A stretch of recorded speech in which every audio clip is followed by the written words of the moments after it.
Bom dia a todos. Então, na aula anterior, né, nós falamos de duas origens do cálculo, né? Um foi a fórmula da área do círculo,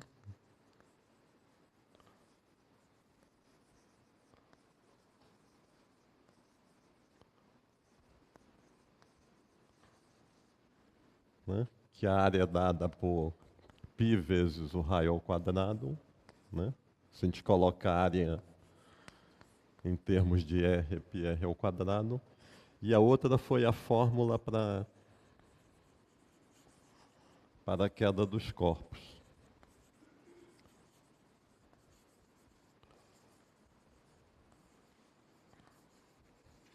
Né, nós vimos que o espaço percorrido, né, que o espaço ele é em geral denotado na física por S, né, em termos do tempo, né, é um meio de G, né, isso aqui é uma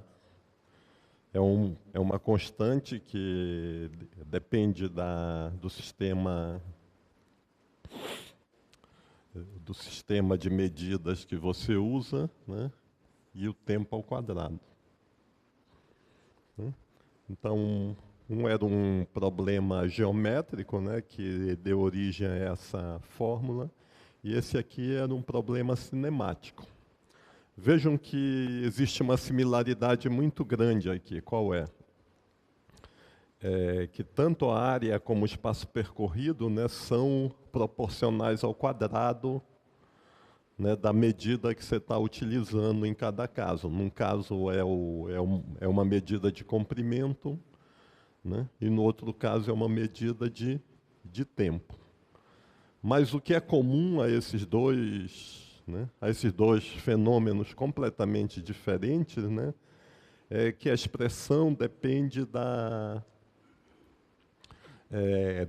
do quadrado, né, de algo no qual você está utilizando para medir aquele fenômeno. Né.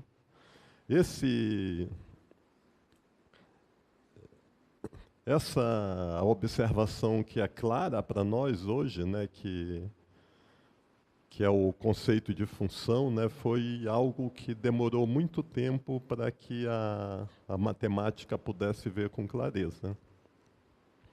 Assim como o conceito de número, né, quer dizer, você contar objetos diferentes utilizando o mesmo sistema numérico levou séculos para isso acontecer dentro da civilização sumeriana, né?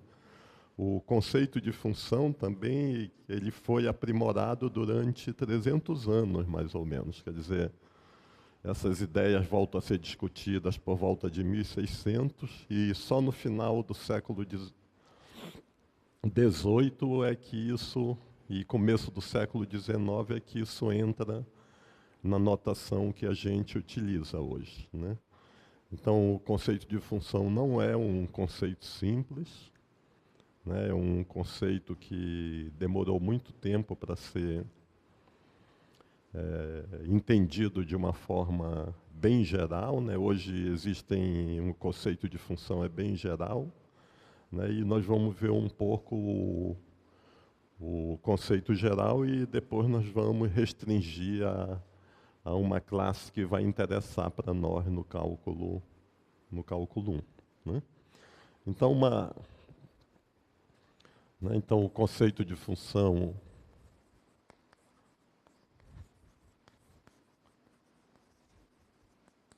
hoje é bem geral, né? E está estabelecido, né,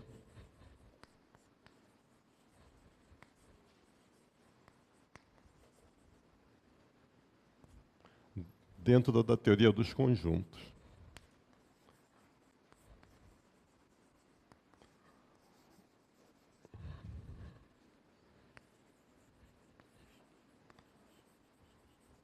Né?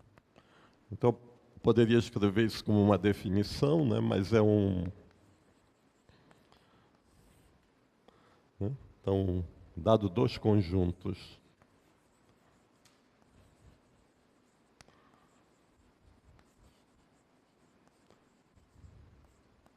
A e B, uma função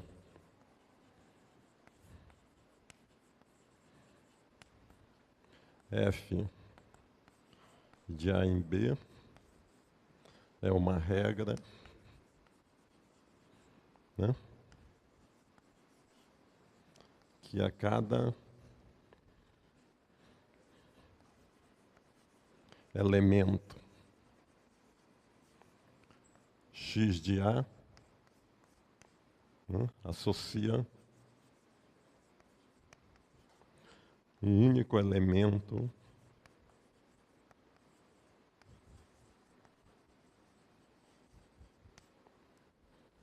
fx de B.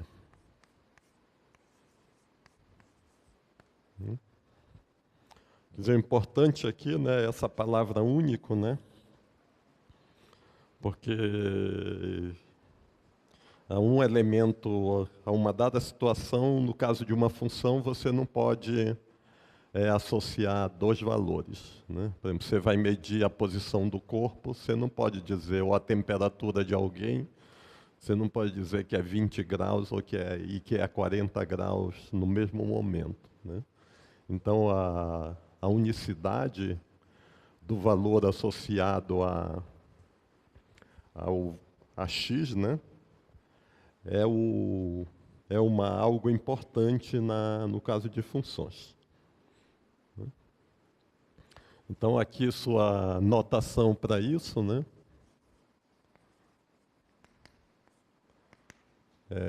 é f do conjunto A, uma flecha no conjunto B, né, e algumas pessoas também colocam assim, x no f de x, né? F de x é chamado a imagem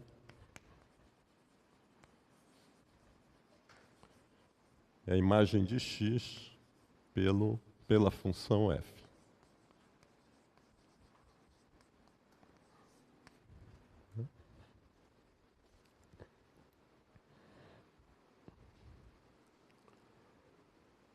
Então esse é o básico, né? Quer dizer, e aqui tem várias noções que são noções que você não pode nem definir na matemática, né? Por exemplo, conjunto é algo que todo mundo tem uma ideia do que está dentro da nossa linguagem, né? Regra também é algo que está dentro da nossa linguagem, né? Então, né, é uma definição que se coloca dentro da nossa linguagem corrente, né? Então, os exemplos de funções que eu dei ali, né? Exemplos anteriores, né? No caso, nós vamos ter uma função que vai né? Eu vou considerar aqui um número real, né? De R em R, né? Que é um ponto x associa A vezes x ao quadrado, onde A é uma constante.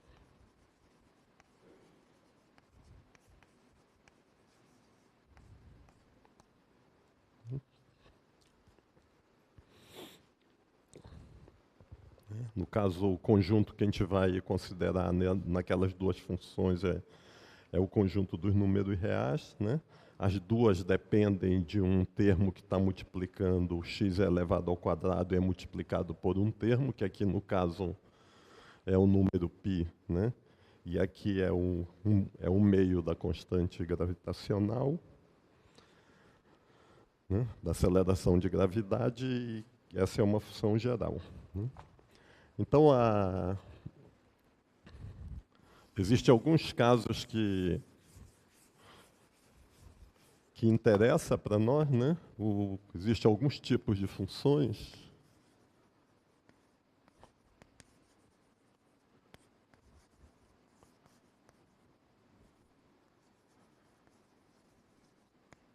né, que são importantes.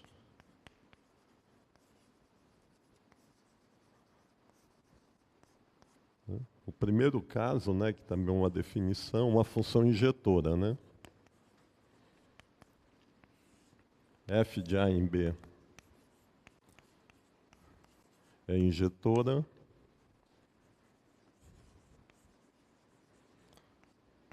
Se x1 e x2 são valores diferentes, são elementos diferentes,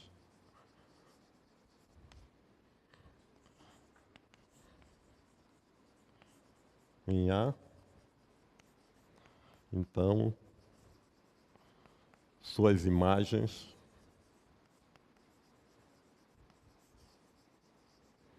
f de x1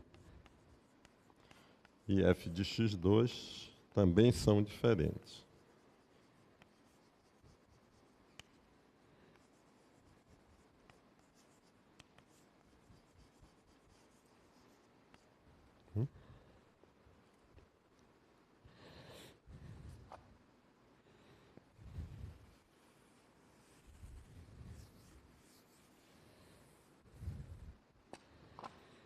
Então, uma função injetora quando você calcular a imagem da função em dois valores diferentes, né, as imagens vão ser também diferentes. Né? Quem pode dar um exemplo de uma função injetora?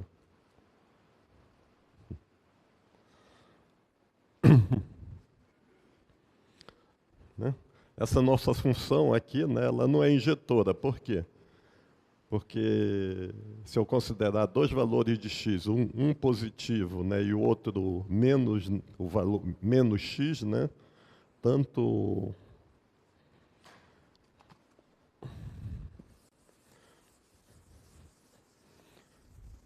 por exemplo, né, o exemplo anterior, né, f de x igual a x ao quadrado, né? Então, f de menos x é igual a menos x ao quadrado, que é igual a x ao quadrado, que é igual a f de x. Né? Então, f não é injetora.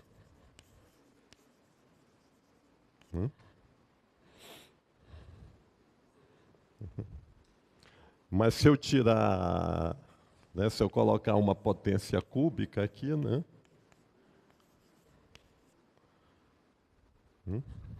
Então, se eu tiver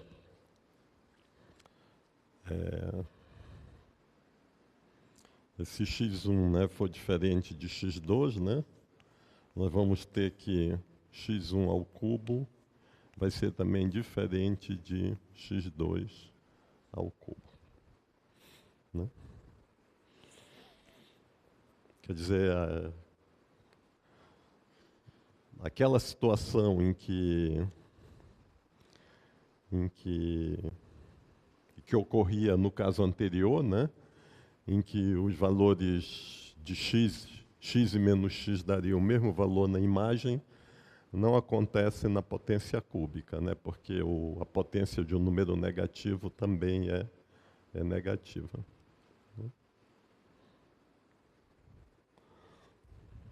Exercício.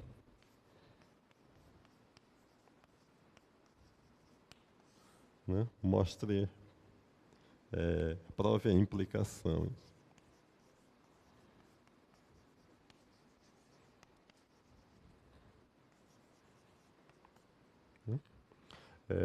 Como fazer isso aqui, né? Isso aqui deve funcionar se eu não fiz a conta. Mas uma sugestão de como fazer, né? Você pode pôr x1 ao cubo menos x2 ao cubo, né? Isso aqui você pode dividir por x1 menos x2, né? Isso aqui vai dar x1 ao quadrado mais x1, x2 mais x2 ao quadrado, né? E se você olhar isso aqui como uma equação de segundo grau, seguramente deve ter raízes negativas aqui. Raízes complexas. Né? Então, no caso que isso aqui é zero, né, a única possibilidade vai ser que esse termo seja zero, porque esse polinômio aí nunca vai ser nulo, né, porque ele não tem raízes nulas, então a única possibilidade vai ser, né, se esse termo for zero, esse aqui vai ter que ser zero e o x1 vai ser igual a x2. Né?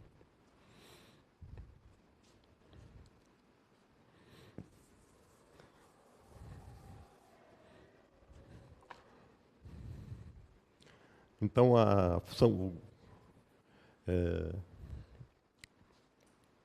E outro caso, né, que a gente pode definir a imagem de uma função, né,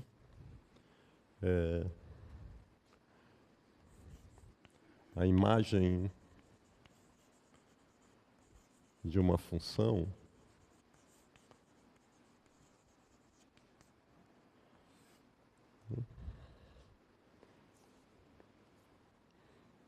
no caso a gente vai denotar pela imagem de f, né, é o conjunto dos valores imagem, o conjunto dos valores f de x, né, para todo x pertencente a A. Né? Então, se a gente for escrever em notação de conjunto, né, imagem de f vai ser o conjunto de todos os f de x em B, tal que x pertence ao domínio A. Né? No caso que a nossa função seja uma função de A em B. Né? Então, o conjunto imagem, né, ele não é necessariamente, em geral, a imagem de f vai estar contida no conjunto B. Né? Algumas pessoas põem diagramas, né, coloca o A aqui, né, coloca o B aqui em um outro conjunto B, né, coloca a função f aqui, né, e a imagem de f pode ser um subconjunto do conjunto B. Né?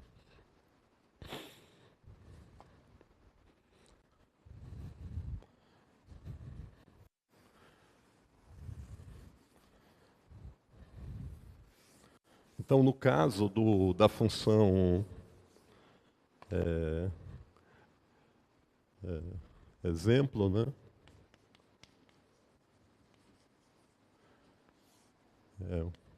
a função f de x igual a x ao quadrado, né, a imagem de f vai ser o quê? Né? Quando eu elevo o número ao quadrado, né, o resultado dele vai ser um número positivo ou nulo. Né? Então, eu já sei que a imagem da função x ao quadrado não pode conter nenhum número negativo. Né? E dado qualquer número positivo, né, ele vai ser o quê? Ele vai ser o quadrado da raiz dele. Tá certo? Então a imagem de f vai ser o quê? Vai ser o conjunto, vai ser o intervalo zero mais infinito, né? Que é o conjunto de todos os x pertencente ao reais, né? Onde o x é maior ou igual a zero. Né? É claro que eu estou considerando aqui a minha função f, né, uma função do conjunto dos reais nos reais. Né? Então a imagem de f no caso, é um subconjunto estrito do conjunto, né, do contradomínio. Né? Eu não disse, né, mas quando a gente escreve f de A em B, né, o A é o domínio, né, e o B é o contradomínio.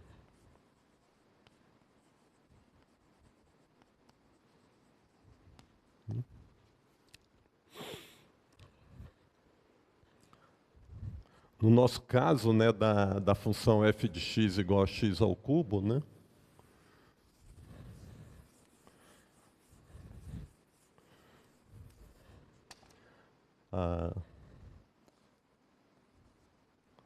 Né?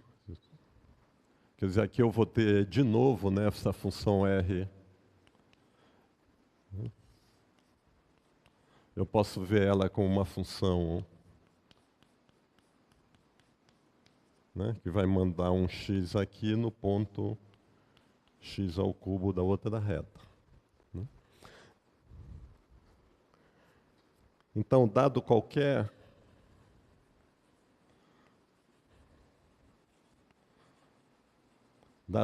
y no contradomínio,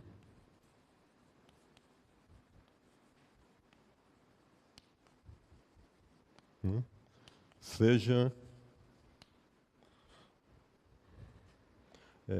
x igual a raiz cúbica de y. Né? Então, eu vou pegar aqui um y, né? Vou considerar aqui vou aumentar aqui. Né? Eu vou pegar um y aqui, né? E vou considerar aqui a raiz cúbica de y. Né? Então, né, o f de x vai ser o quê? Vai ser raiz cúbica de y ao cubo, que é igual a y. Né? Então, no caso, qualquer valor de y, né, vai ser... Né? Então, qualquer y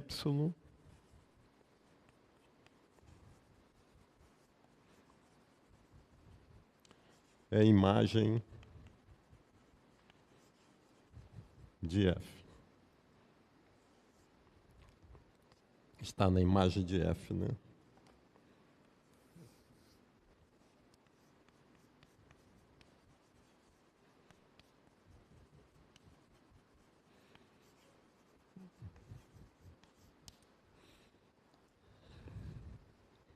Então, a imagem de...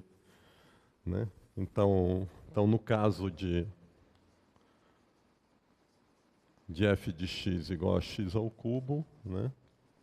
A imagem de f é todo o contradomínio R. Tá bom?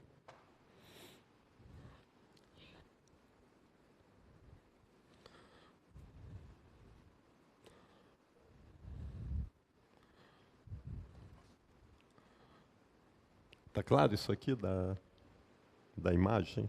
Né? Função injetora e a imagem. Vejam que... Né?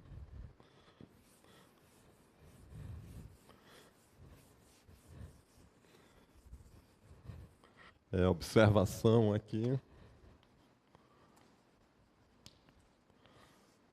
Encontrar a imagem de uma função f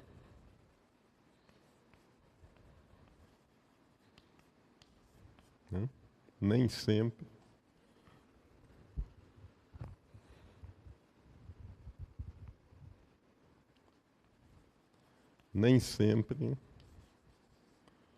é um problema fácil.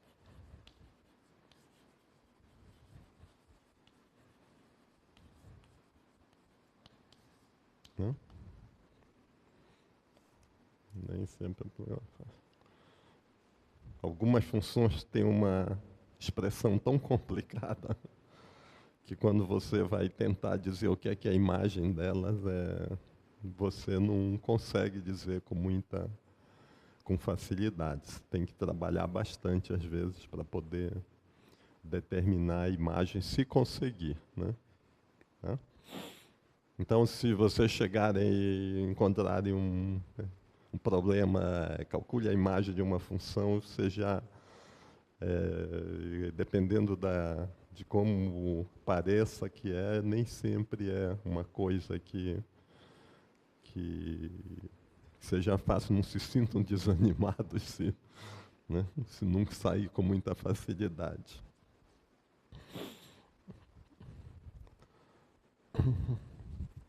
Mas o importante é você saber que existe a imagem e se a gente tiver uma noção de como essa imagem é. Às vezes nem é tão importante você determinar claramente qual é a imagem, né? Mas ter uma ideia do que a imagem é. E tem alguns resultados que nos auxiliam, em matemática, que nos auxiliam nessa questão, que depois vocês vão ver durante o curso. Né? Então, agora que a gente tem a noção de imagem, né, tem uma outra, tem um outro tipo de função que é importante para a gente, né, que é a ideia de sobrejetora, uma função f de A em B é sobrejetora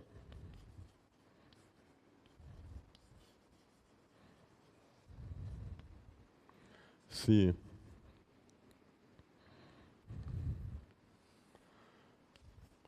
F, se a imagem de A, né, se a imagem de F for igual a B. Em geral, usamos também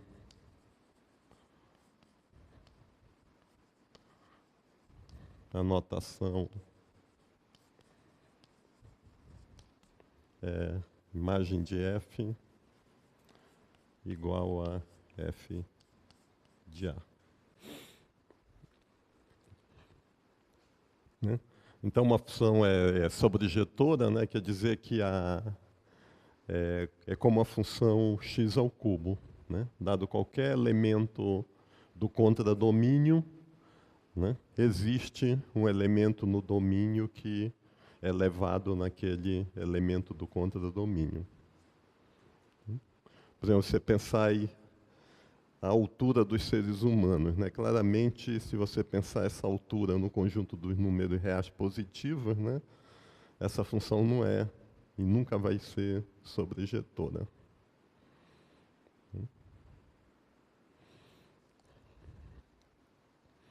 Talvez não exista nenhuma função física que seja sobrejetora. Vamos ver um exemplo aqui mais interessante de uma função. Então, exemplo, né, é a função f de x igual a x ao cubo é sobrejetora, né?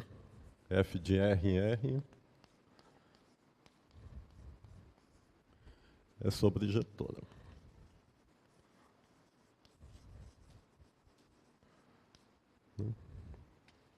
Exemplo 2, f de R em R,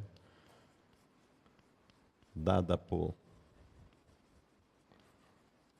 f de x igual a x ao quadrado, né? não é sobrejetora.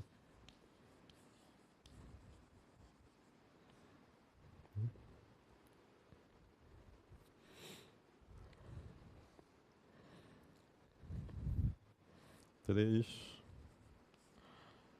Né? F de n dos números naturais, né? Todo mundo sabe que isso é o conjunto dos números naturais no conjunto dos números inteiros, né? Naturais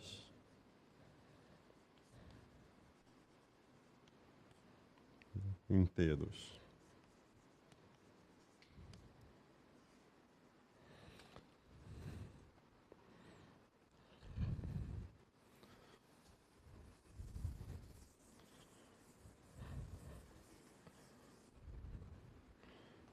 Definida por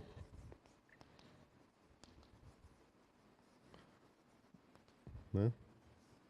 F de K é igual a 2K se K for par. Né?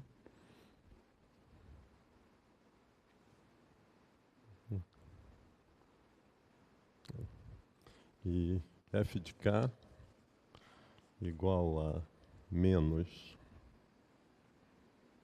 Não. K sobre 2.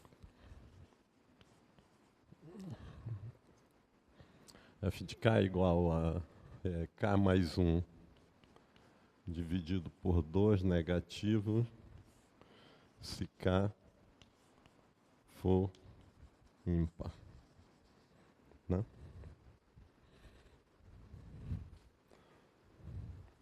Vamos ver o que é que acontece com essa função. Né? Essa função está dos números naturais, né?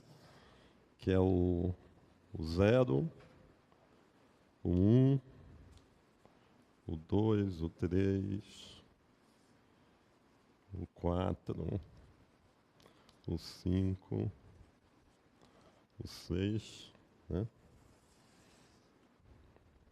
Aqui os naturais. E aqui eu vou colocar os inteiros, né? Colocar o 0 de novo aqui. Colocar o menos 1. Colocar o menos 2. Colocar aqui 1. Bom, vamos olhar o que é que dá. O que é que acontece com f de 0, né? Vamos supor que o 0 é par, né?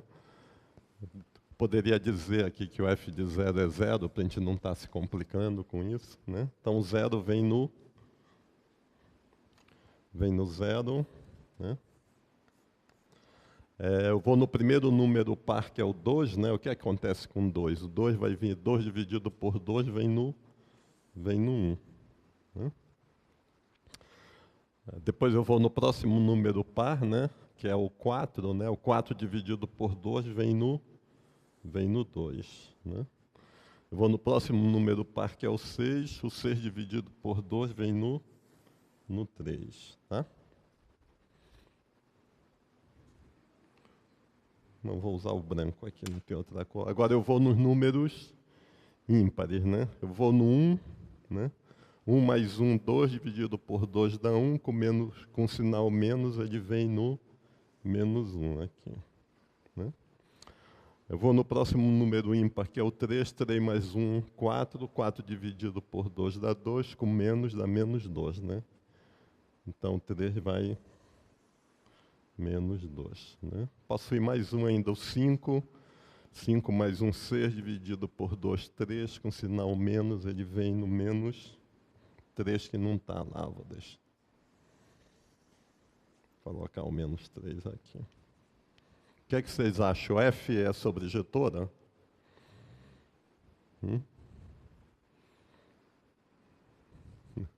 Claramente ela vai completar, né? Então, F. Então, essa F aqui de N em Z é sobrejetora.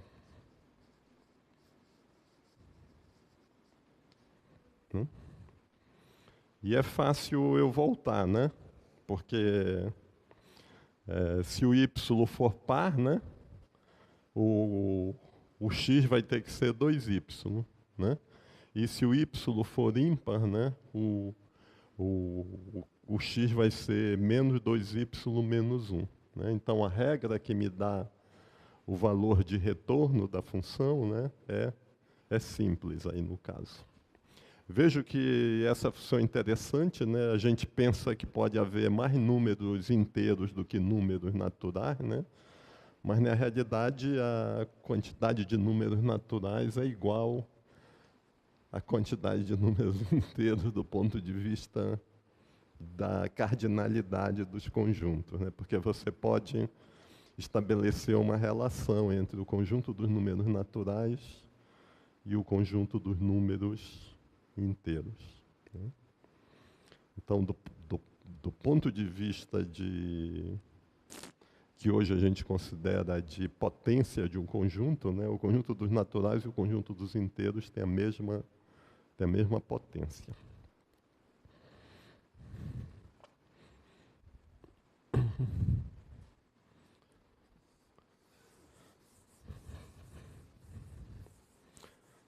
Bom, então, né? Então temos a noção de injetora, né? Temos a noção de de bijetora. E a terceira noção importante aqui para nós, né, é uma função que é as duas coisas simultaneamente, né? F de A em B é uma função bijetora.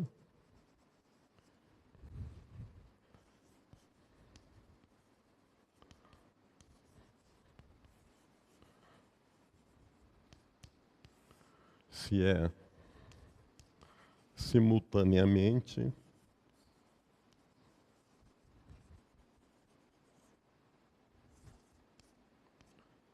acho que tem um circunflexo, que é simultaneamente injetora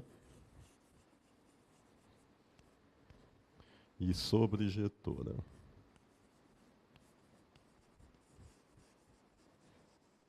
Bom.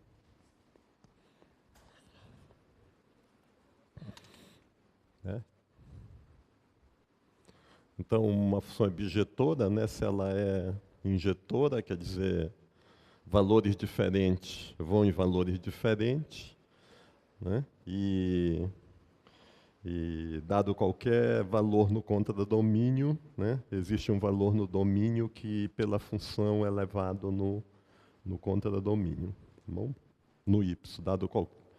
Né? Então, nós já vimos alguns exemplos aqui, né?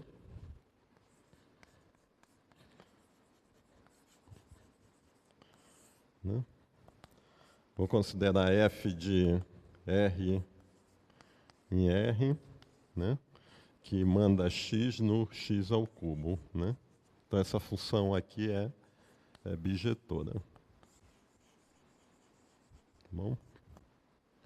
Porque ela cria uma correspondência entre, né? Cada número, né? Existe um único número que é o cubo dele e todo número é o cubo de alguém. Então, ela satisfaz a nossa situação, né? E a outro exemplo que a gente pode dar é esse aqui, né? A função f de n em z, né? Tal que f de 0 é 0.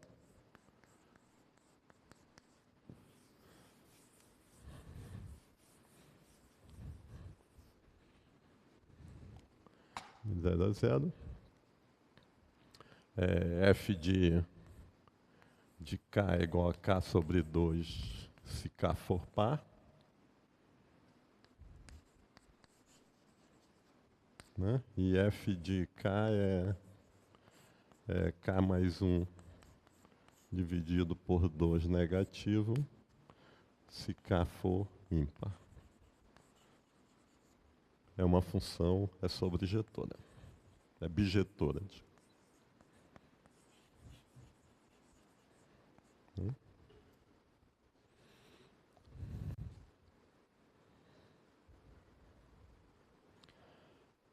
A função 3, f de x igual a vou colocar uma dessas nossas funções aqui, né? X ao quadrado mais 4 não é bijetora. Né? Nós já vimos que ela não é nem, né? Não é nem sobrejetora, né? Não é injetora. Tá bom.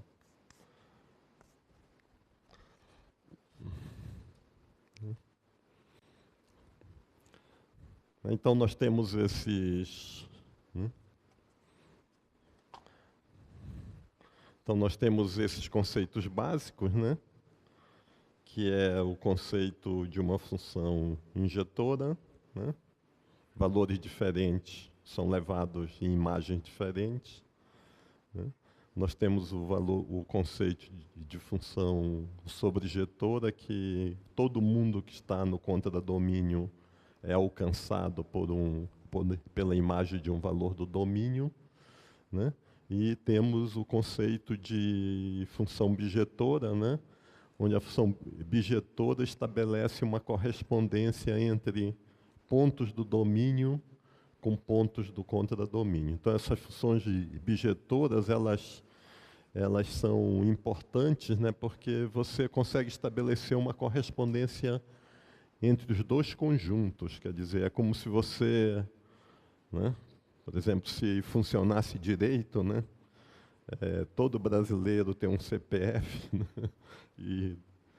né, e, mas é claro que, né, que nem todo CPF é associado, todo número é associado a um brasileiro, mas se você olhasse para o conjunto de todos os CPFs, né, a ideia, você teria uma abjeção entre os dois conjuntos, né? A cada pessoa você associa um número, né, que é algo prático do ponto de vista das finanças nacionais.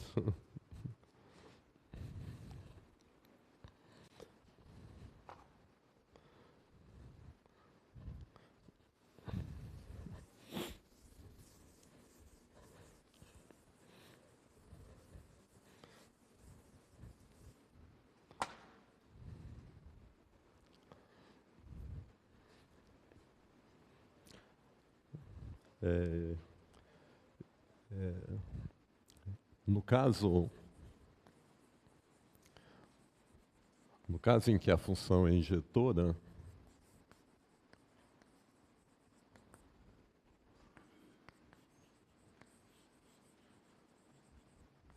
né, restringindo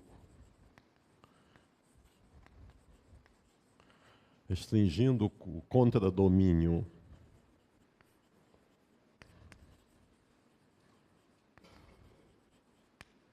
à imagem da função, né,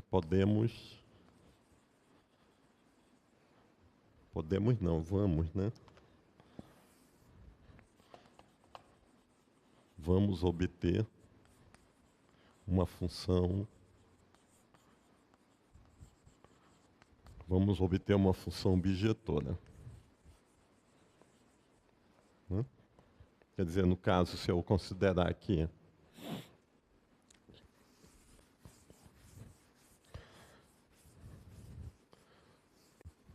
né, eu tenho uma função, né, que ela é injetora, mas o contradomínio é muito grande, né? Então, se eu quiser uma função bijetora, eu vou fazer o quê? Eu vou reduzir o contradomínio. Eu vou reduzir o contradomínio ao quê? A imagem da função. Por isso que às vezes é importante eu conhecer a imagem, porque conhecendo a imagem, né, eu olho a função como vindo do domínio para a imagem dela e aí ela passa a ser uma função bijetora na imagem, né? Então, se f de A em B é injetora, né, a função, né, f de A na imagem de f, né, será bijetora.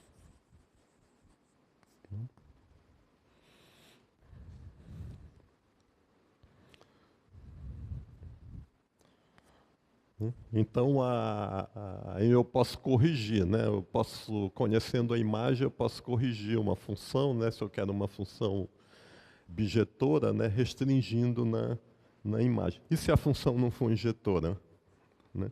Se a função não for injetora, o problema aí eu posso corrigir de que maneira, né? Eu posso tentar diminuir o domínio dela, né?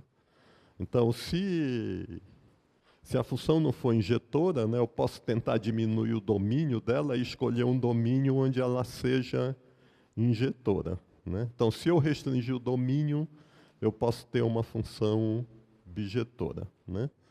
Então, quando a função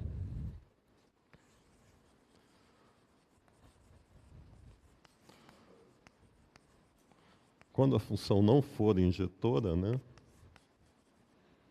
Não for injetora,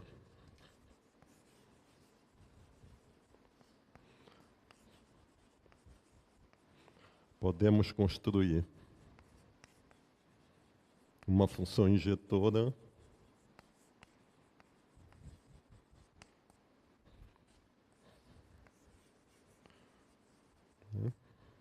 reduzindo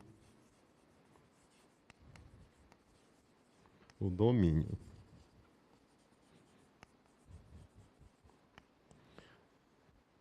Nem sempre é possível, hein?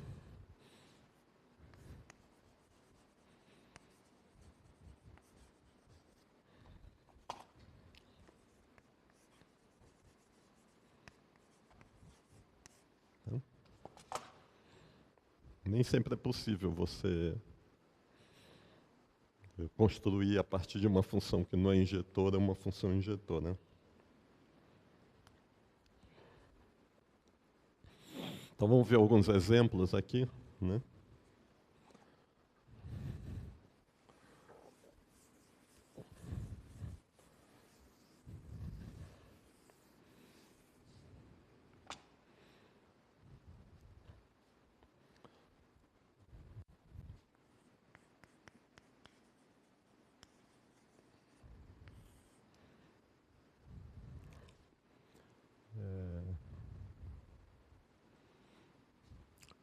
É uma função.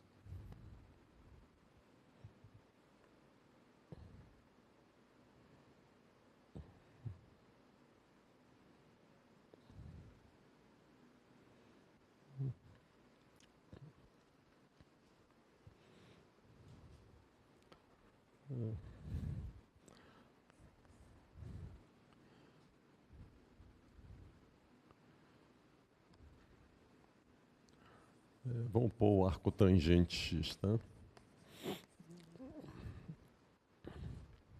A gente já começa a falar da tangente, né?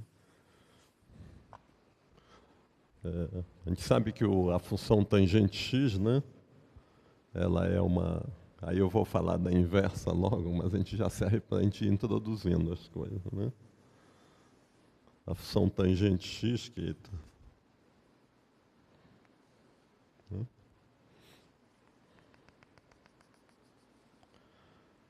Ela é uma função que vai de menos π sobre 2 até π sobre 2, né? E ela vai tomando valores ilimitados, né, quando ela se aproxima de π sobre 2, né? A função arco tangente, né, que é inverter essa função, aqui ela vai, né, de π sobre 2 a menos π sobre 2, né? E ela, então, é esse gráfico aqui ao contrário, né?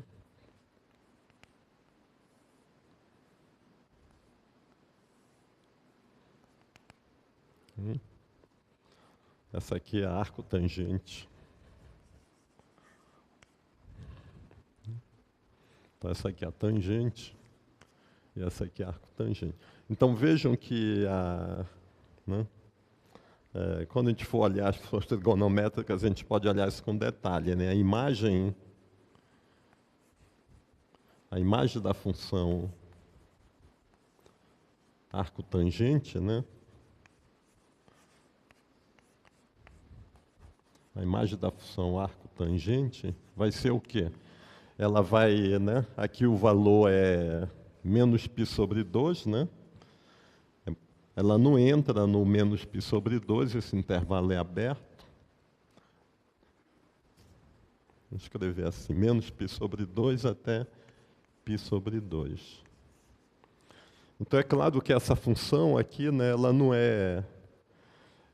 é sobrejetora, né, porque os únicos valores que vão ter nessa definição do arco tangente vão ser arcos maiores que menos π sobre 2 e menores que π sobre 2. Né? Então, se eu fizer a minha função, né, definindo o arco tangente, né, indo do intervalo aberto, menos π sobre 2 até de π sobre 2 em R, né? Então, temos uma função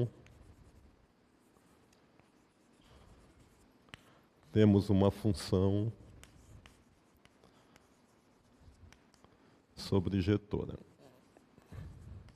bijetora.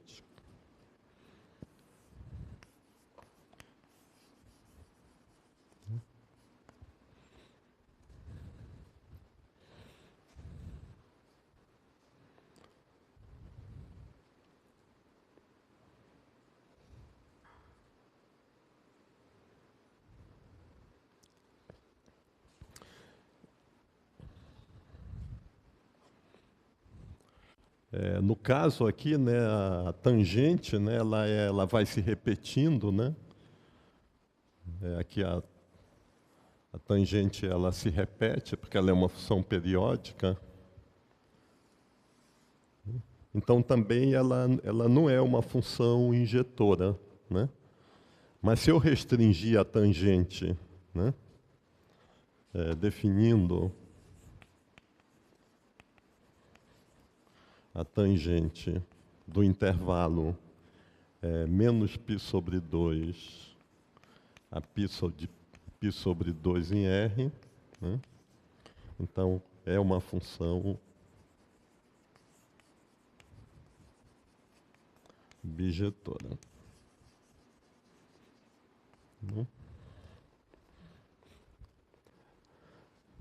Né? Então, no caso do arco tangente, né, se eu restringir a imagem, ela me dá uma função. Né? Aliás, eu só posso definir o arco tangente se eu fizer isso, né? E a tangente, se eu quiser ter uma função injetora, né, eu tenho que considerar só um intervalo de comprimento π para obter uma função injetora, né? Bom, eu falei aqui, eu fiz o gráfico, né? Então é o momento de colocar definir o que é o gráfico de uma função, né?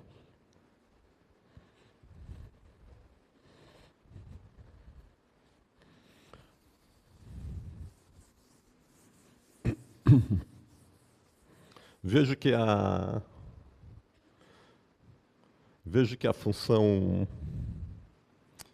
função tangente definida dessa maneira, né? Ela está dizendo para nós que existem uma quantidade de pontos no intervalo menos π sobre 2 igual à quantidade de pontos que existe na reta infinita.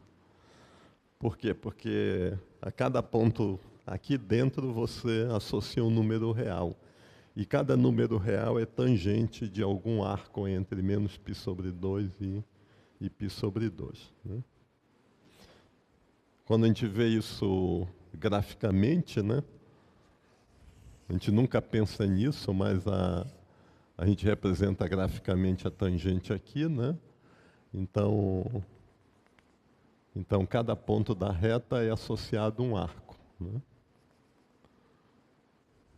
Né? Então, você está mapeando toda a reta infinita, né, nesse semicírculo aqui. Né? Então, e cada ponto, né, da reta associa um único ponto do semicírculo e cada ponto do semicírculo é associado a um único ponto da reta. Então, você está dizendo que tem a mesma quantidade de pontos nos dois conjuntos.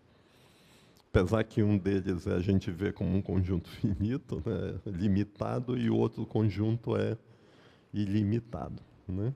Então, nem tudo que é limitado é finito. Tá bom?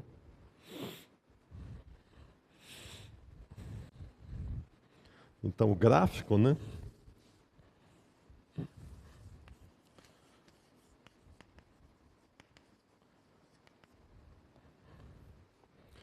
Bom, acho que todo mundo... Não. O gráfico de uma função...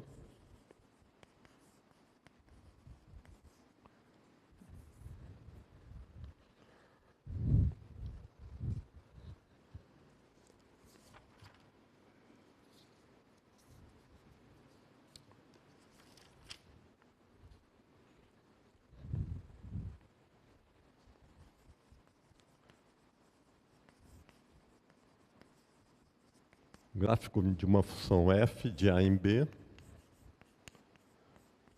né, denotado por o gráfico de f, é um subconjunto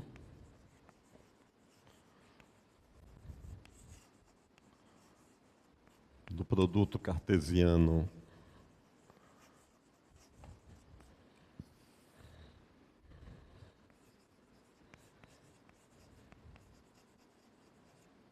A vezes B, né, dado por, né, então o gráfico de f vai ser o conjunto de todos os pontos x, y pertencente a A vezes B, tal que y é igual a f de x. Né?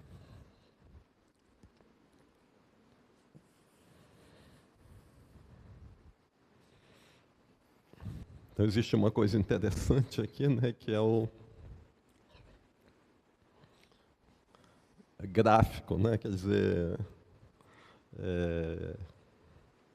o gráfico ele aparece das funções reais em reais, né? Quer dizer, mas ele foi depois estendido para uma noção matemática, né? É claro que se você pega dois conjuntos estranhos aí, A vezes B, né, não tem como você fazer um gráfico de um produto cartesiano desses. Né?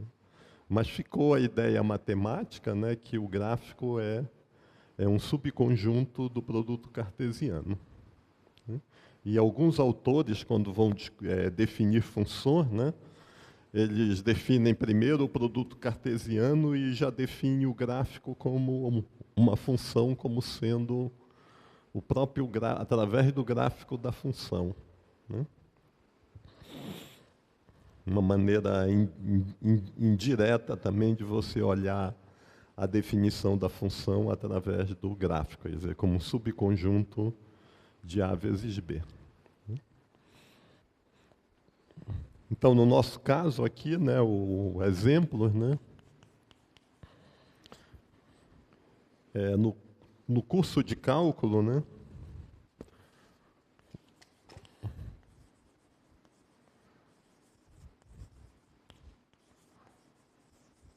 vamos preponderantemente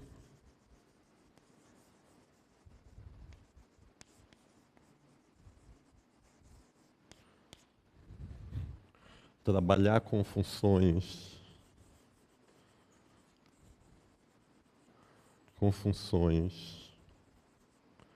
né, reais, né, sobre reais, a valores reais também.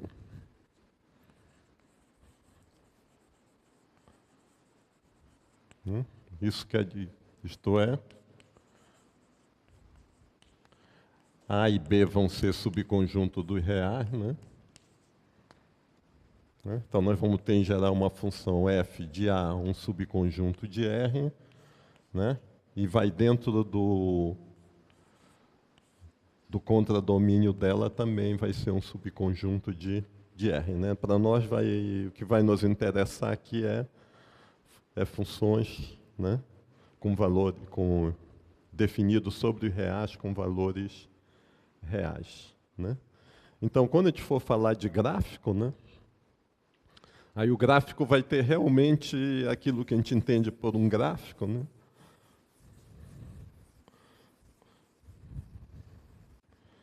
Eu vou colocar aqui como a gente faz quando a gente escreve o produto cartesiano, né? A gente vai colocar os dois eixos reais, né? Que foi uma ideia do Descartes, século XVII. Né? Então você marca pontos aqui na reta, né? Usa o outro lado negativo, né?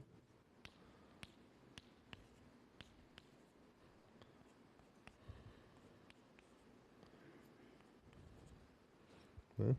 E, claro, esse aqui, né? A primeira coordenada você marca no eixo horizontal, né?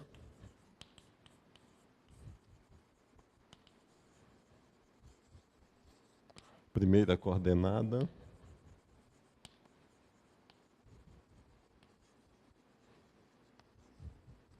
Né? E o eixo vertical, segunda coordenada. Eixo vertical.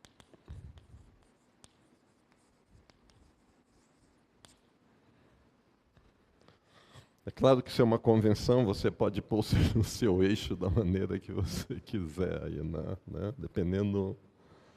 Né? Quer dizer, é uma escolha, né? Assim como você põe os ponteiros do relógio rodando no sentido horário, né? Você fez uma escolha e escolheu o horizontal para colocar a primeira coordenada e escolheu o vertical para colocar a segunda, né? E colocou o sentido do eixo da esquerda para a direita e de baixo para cima, né? Então foram escolhas que foram feitas em determinados momentos, né? Essa aqui foi uma ideia extremamente potente, né? Por quê?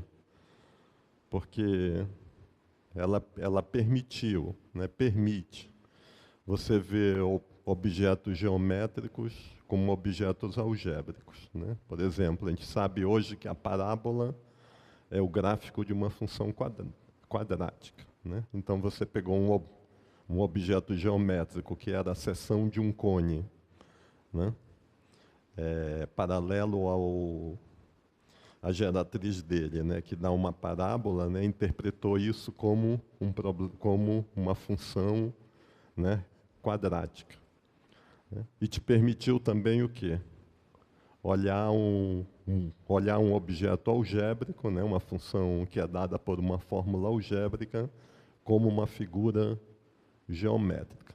Essa ideia foi muito importante, por quê? Porque se você tem um problema geométrico, né, que você não consegue resolver usando geometria, né, você pode o quê? Passar para a estrutura algébrica dele tentando utilizar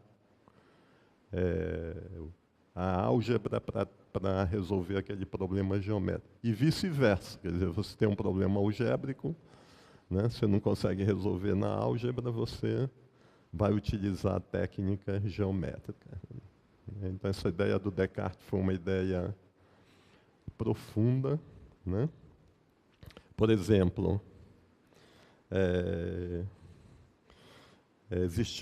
existiam problemas geométricos que os gregos não conseguiram resolver. Um deles era o problema de você construir um heptágono regular, quer dizer, uma figura dentro de uma circunferência de 7 lados, né, com todos os lados iguais, usando somente o quê? Uma régua e um compasso, e a régua não tendo marcações, né? Isso eles passaram séculos tentando resolver esse problema, né? Quem vai resolver esse problema é um rapaz de 17 anos. Por quê? Porque ele interpretou esse problema como uma equação algébrica, né? Ele interpretou esse problema como uma equação algébrica que você olhar Z7 menos 1 igual a zero, né? Você sabe que você pode representar um número complexo, né? 1, né? Você pode representar aqui o Z1, Z2, etc., né? Ele pensou o heptágono regular né? Dentro do plano complexo, e dentro do plano complexo, os vértices do heptágono regular passam a ser as raízes desse polinômio, né? Esse polinômio você consegue dividir por z menos 1, como nós fizemos antes, né?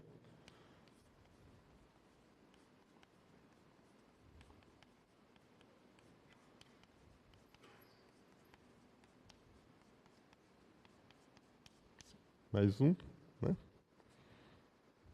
Deixa eu contar um pouco essa história aqui do Gauss, né? Dessa geometria para álgebra.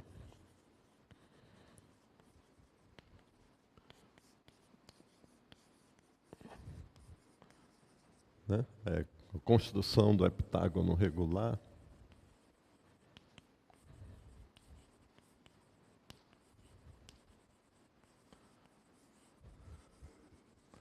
Né? Aí você tem aqui o plano complexo, né? Aqui você pode pegar uma circunferência de raio 1 melhor, né? E aqui você tem o heptágono construído aqui. Sei lá onde fica isso, acho que aqui. 1, 2, 3, 4, 7 aqui, né? Aí o heptágono regular vai ter aqui esses vértices aqui, Z1, vamos colocar aqui o Z1, Z2, Z3, Z4, Z5, Z6, Z7, né? Você tem aquela fórmula, né, depois que você tem a fórmula né, você tem a fórmula do Euler, né? O Euler já tinha existido, né, quando o Gauss era menino, e ele tem a fórmula de E elevado a I x igual a cosseno x mais I seno x. Quem já viu essa fórmula alguma vez? Levante a mão aí. Só 2 pessoas.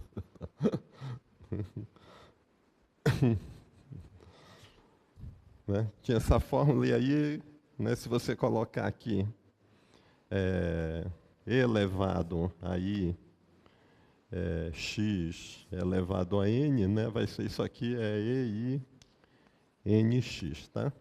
É relativamente fácil de mostrar isso também. Essa é uma das fórmulas mais famosas da matemática, né? Porque quando você coloca aqui o x igual a π, né? E π, o que é que vai acontecer? Vai ficar o cosseno de π, que é menos 1, e o seno de π é 0. Então isso aqui é menos 1, né? Vejo que essa fórmula aqui relaciona, né, o número E, né, que vocês vão ver depois aí, essa constante, relaciona o número π, né, relaciona o número I, que é o número imaginário, e relaciona o número menos 1. Quer dizer, então é uma fórmula que tem vários elementos matemáticos importantes, né, nessa estrutura aqui. Bom, e se você colocar aqui, então, EI π sobre 7, né, elevado à sétima potência, né, isso aqui vai dar o EI π, né, 2π sobre 7, desculpe. Isso aqui vai dar EI 2π, que de novo é 1, né. Então você tem que as raízes, né, que são 2π sobre 7, esse ângulo, 4π sobre 7, né, etc., né, elas vão satisfazer a equação z elevado a sétimo igual a 1. Né? Então são os vértices do heptágono.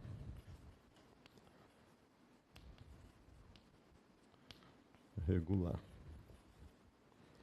Vejo que não é né? Quer dizer, não foi um caminho fácil você sair do problema da construção do heptágono regular, usando régua e compasso, e cair num problema algébrico. Quer dizer, precisou do quê? Precisou do conceito de ângulo, né? precisou do conceito de coordenadas cartesianas, precisou do conceito de número complexo e precisou a fórmula do Euler, né? Mas quando você chega nessa equação, né, o Gauss fez isso aqui. Menos 1, né? Ele fatorou primeiro z menos 1. Né? Isso aqui dá z à sexta, mais z à quinta, mais z à quarta, mais z ao cubo, mais z ao quadrado, mais z mais 1, né? Que acho que todo mundo já viu uma fórmula, pelo menos na potência 2 ou 3, essa fórmula. E aqui ele fez outra jogada aqui, né? E colocou o z ao cubo em evidência, né? Ficou aqui z ao cubo, mais z ao quadrado, mais z, mais 1, mais 1 sobre z, mais 1 sobre z ao quadrado, mais 1 sobre z ao cubo, né? E tem mais uma fórmula de número complexo, né, que z mais 1 sobre z, quando o módulo de z é 1, isso aqui é 2 vezes a parte real, né? Então, usando essa transformação aqui, você chega aqui num polinômio real de grau 3. Né? Quer dizer, ele conseguiu transformar isso aí num polinômio real de grau 3, utilizando, né? Se você eleva aqui ao quadrado, né?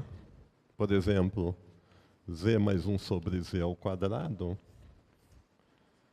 vai ser igual a z ao quadrado mais 1 sobre z ao quadrado mais 2. Né? Então, isso aqui fica 4x ao quadrado, né? Menos 2 é igual a z ao quadrado mais 1 sobre z ao quadrado. Né? Então, ele substitui o z mais 1 sobre z pelo 2x, né? O z ao quadrado mais 1 sobre z ao quadrado pelo 4x ao quadrado menos 2, e você faz mais uma conta aí da potência cúbica para obter o z ao cubo sobre 1 sobre z ao cubo. Então, ele obteve o polinômio real de grau 3, né? E com isso, né?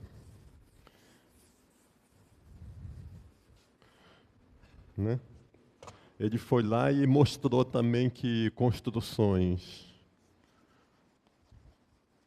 com régua e compasso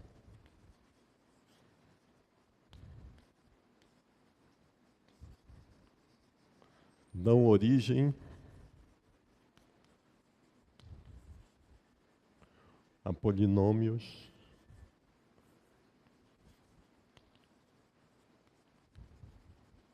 de grau par. Né? Ele foi lá e estudou quando eu pego duas, né?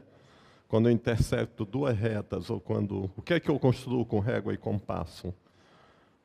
Uma reta ou uma circunferência. Aí ele estudou o que dava a interseção de duas retas, né? Você não precisa de nada para achar a interseção de duas retas, resolve um sistema linear. E quando você vai para a interseção de uma reta e uma circunferência, ou de duas circunferências, você precisa resolver uma equação de segundo grau. Né? Então, mesmo que você faça um processo complicado de construção geométrica, sempre você vai ter equações de segundo grau, né, repetindo. Então, isso vai te dar uma equação de grau par. Né? Mas essa aqui, né, é uma equação de grau ímpar. Então, você não pode resolver por régua e compasso. Aí ele matou a... Né? Aí resolveu o problema aqui, matou a charada aqui.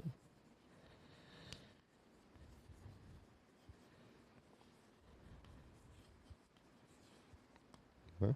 E aí você resolve outros problemas da duplicação do cubo, quer dizer, uma série de problemas que estavam abertos, né? Ele mostrou que o próximo, depois que, porque você, quando você olha o número primo, né, você constrói o triângulo equilátero, você consegue construir o pentágono regular.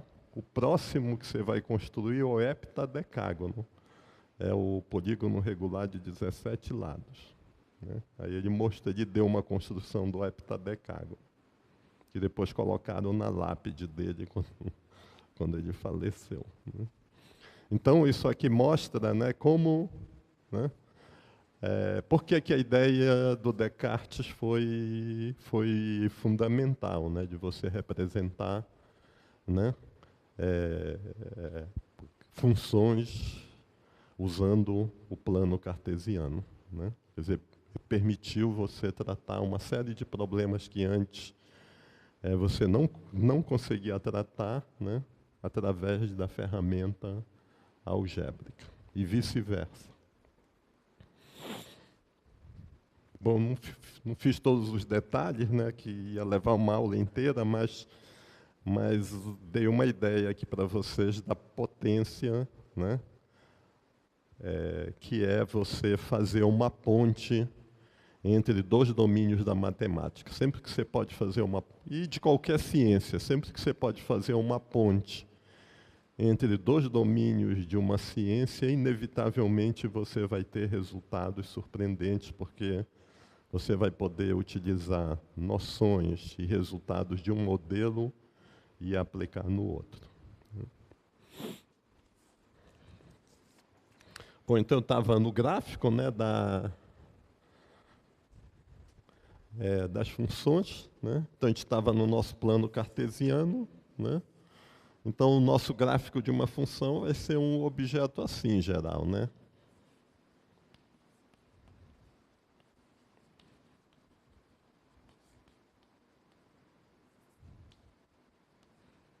Uma função f de R em R.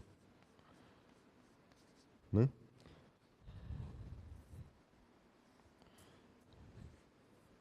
Vejam que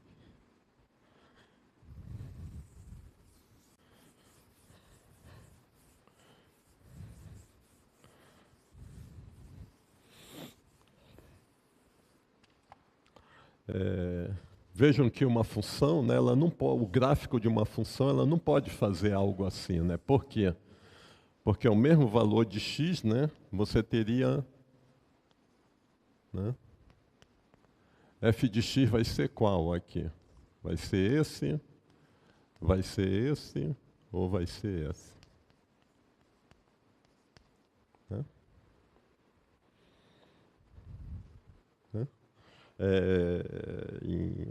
Em alguns campos da matemática, você tem a noção de funções multivaloradas, né? Mas aqui, no nosso caso, isso não existe. Então, um objeto desse tipo aqui, né, o gráfico, se vocês verem alguma coisa assim, né, não pode ser gráfico de uma função. Tá bom? Não pode. Tá? E também, se você tiver uma função assim, né, como nossa função f de x igual a x ao quadrado, né, essa função não pode ser bijetora, por quê? Porque é um mesmo valor y aqui, né, vai ter o valor x e vai ter o valor menos x. Então, não é injetora. Então, se ela for injetora, né, a um único valor de y, você vai associar um único valor de x também. Tá bom? Então, o gráfico da função, né, ela é importante para você ter uma ideia do comportamento da função. Né? Quer dizer, o que a álgebra não te dá claramente, né, a geometria te dá, porque nosso córtex cerebral é mais de 70% visual. Né? Então, a geometria é é fundamental para você entender muitas coisas. Então é sempre importante, né? Tem gente que gosta o quê? De olhar uma expressão algébrica, uma função e querer logo sair calculando com aquilo, né? Usando regra, mas é sempre bom a gente ter uma visão também, se for possível, uma visão geométrica do que você tem, né? Isso pode evitar erros, pode evitar que você, no seu cálculo, resultados não sejam compatíveis com aquele objeto geométrico que você enxerga. Então, uma das duas coisas vai estar errada, ou a sua expressão algébrica, ou a sua visão geométrica, né?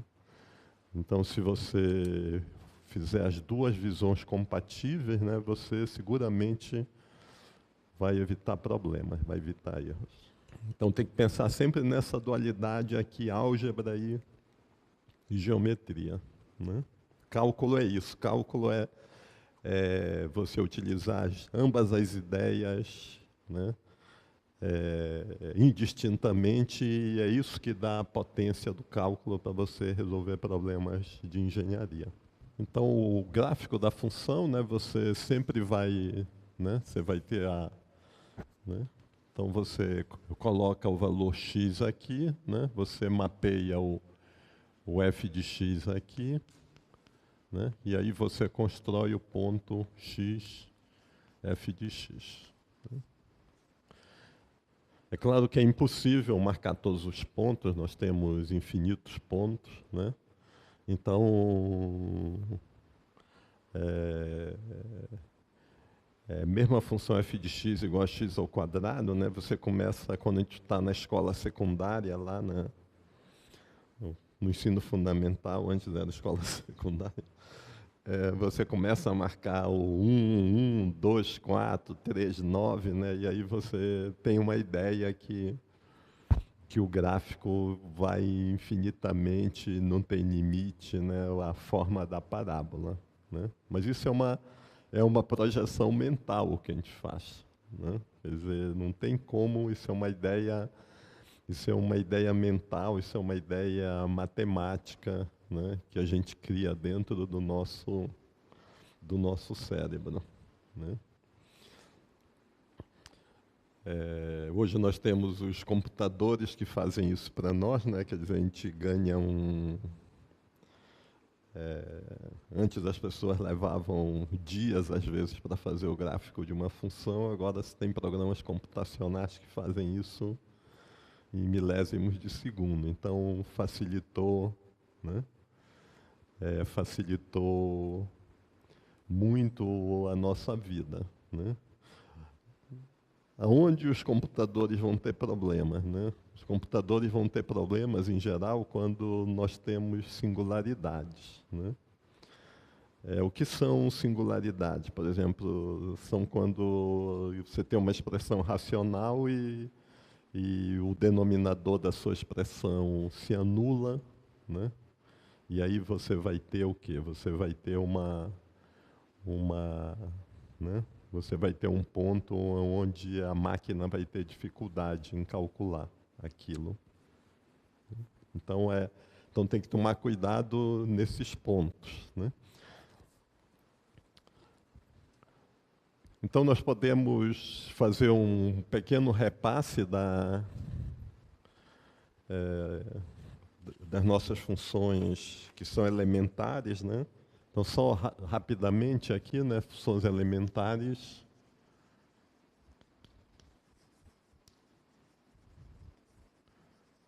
Né, o que é que são as funções elementares? Funções elementares são as classes de funções que a gente pode construir utilizando as operações que a gente faz, né? Que vai ser as funções elementares para nós, em geral, vão ser as potências, né? Que você obtém, as funções polinomiais que você obtém fazendo somas e produtos, né? Você vai ter as funções racionais, que vão ser as divisões de duas funções polinomiais, né? E você vai ter as funções inversas dessas funções, e depois você vai ter as funções trigonométricas e as funções exponenciais, né? Então, essas são a base do que a gente chama funções elementares, né? Depois tem uma outra série de funções que aparecem na engenharia, na física, que vocês vão tomar conhecimento delas mais adiante, né? Que são funções definidas por soluções de equações diferenciais ou soluções por série, por somas infinitas de potências, né? Então, o primeiro grupo, né, são as funções polinomiais.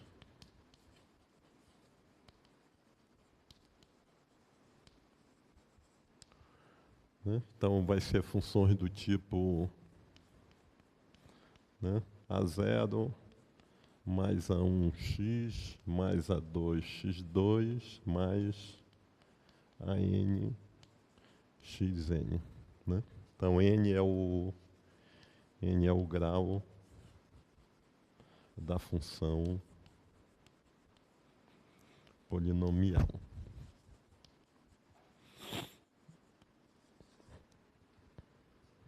Né? E n é um número natural.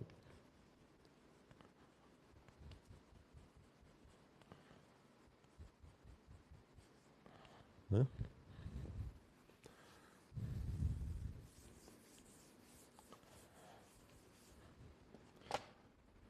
Bom, quando n igual a 1, né, nós temos uma função f que é igual a f de x é igual a 0 mais A1x, né? Essa aqui é conhecida pela função afim, né?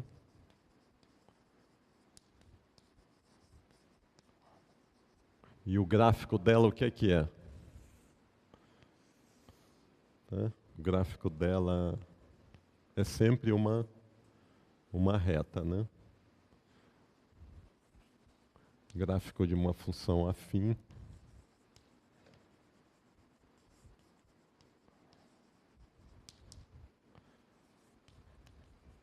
é uma reta. É claro que aqui o A1 é diferente de 0, né? Nesse caso em que o A1 é positivo, a reta é declividade para cima, né? E quando o A1 está para baixo, né? A1 negativo, certo?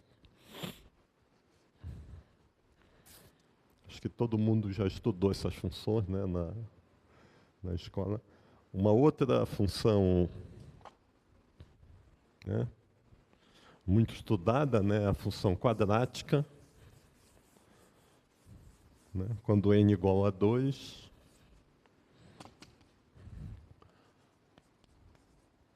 né, f de x igual a 0 mais A1x mais A2x ao quadrado, né? Essa aqui é a função quadrática, A2 diferente de 0. Essa aqui é a função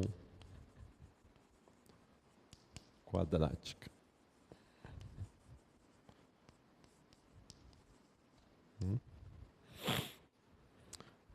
Todo mundo também já viu que o gráfico dela, em geral, é um gráfico assim, né? Uma parábola.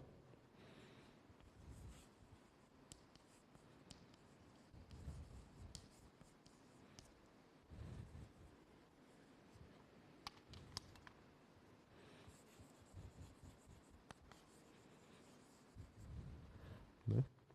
E a concavidade, esse caso aqui, que o A2 é positivo, a concavidade é para cima, né? E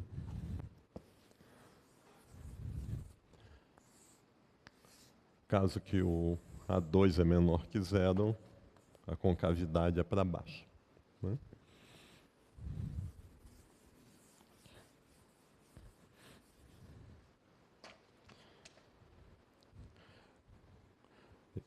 Existe um comportamento aqui, né? Vejo que quando x cresce muito, né, o valor de f de x também cresce se o A1 for positivo, né? Então isso cresce limitadamente. E também aqui, né, se o x vai para valores negativos, né, o f de x vai ser negativo indefinidamente. Então, o gráfico, ele sempre vem de menos infinito para mais infinito, ou de mais infinito para menos infinito, né? Uma parábola, né, caso positivo, né, se eu venho do menos infinito, aqui o que é que vai acontecer? O quadrado de menos infinito, o quadrado de um número muito pequeno, vai ser muito grande. Então, ele vai dar positivo, né? Então, ele vem de coisas muito grandes, diminui e depois vai para coisas muito grandes de novo. Isso aqui é sempre o comportamento de toda a função polinomial, né? Se o polinômio for grau par, ele sempre vem daqui e vai para lá, ou vice-versa, né? Se o grau for ímpar, né? No caso do polinômio cúbico, né? Você sempre vem de coisas negativas e vai para coisas positivas no final. Tá? Na próxima aula eu continuo.